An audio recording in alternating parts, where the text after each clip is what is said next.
The members of Kingston Cowboys first came together during the best week of the year in New York. That wonderful period in August right before Labor Day when the natives flee for one last nip of vacation and the city seemed to pause ever so slightly to take a deep breath. On this mellow afternoon, from a perch on the long, crowded steps of the Metropolitan Museum of Art, Marley Zimmerman and her best friend Teddy So were happy to watch the tourists soak up the city's endless beauty. Not just the museum mile that stretched along tree-lined Fifth Avenue, but also the parks, the amazing architecture, the monuments, restaurants and shops, the musicals on Broadway, rock shows downtown or jazz in Greenwich Village clubs, and the sights at Rockefeller Center, Soho, the Lower East Side, the Upper West Side, Chinatown, Wall Street, and Harlem.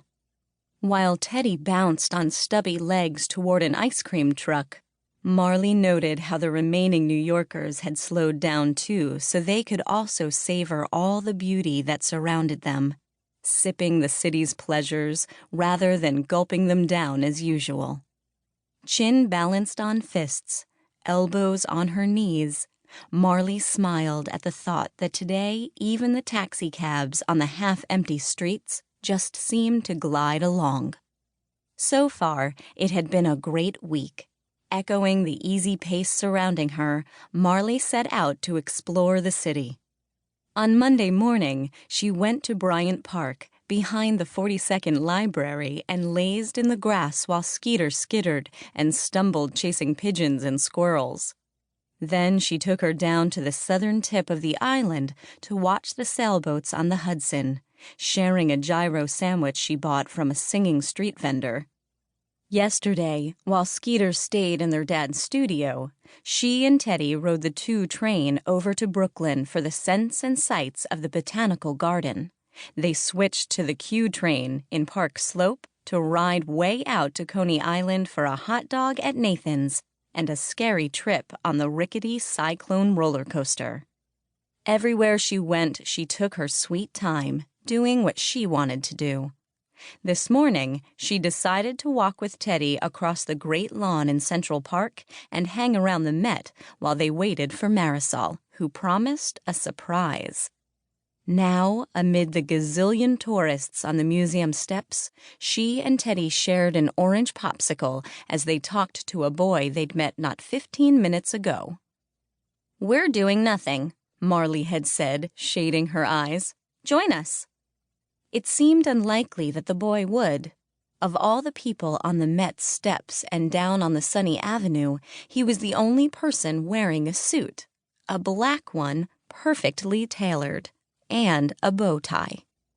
But he did, with a formality Marley assumed was his habit. He introduced himself as Biseku Sissoko, from Mali. He started to stick out his hand, but seeing Marley's and Teddy's fingers were coated with sticky, orangey sugar, he nodded instead. "Where is the famous chaos of New York City?" he asked. "On vacation," Marley replied, squinting. "Are you going to sit? Looking up at you is burning my retinas." Biseku came down to the steps until his shadow covered Marley. "Where do you go to school?" Teddy asked. "I will be attending collegiate." "Teddy, too," Marley said. "I didn't see you at orientation," Teddy said.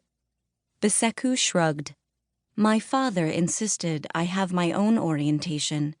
He's the ambassador to the United Nations from my country. I don't think he will agree to permit me to become an ordinary American boy." Earlier, Marley had kicked off her flip-flops. Now she rolled up the bottom of her tatty jeans to expose her tanned legs to the sun's soothing rays. Teddy's pudgy legs were already catching the sun. He wore shiny green basketball shorts that draped below his knees. "He has sent me here to study the American collection," Biseku continued, nodding toward the museum's entrance. "If you want chaos, you'll find it in there," Marley said, throwing her thumb over her shoulder. Not many New Yorkers, though. Not this week.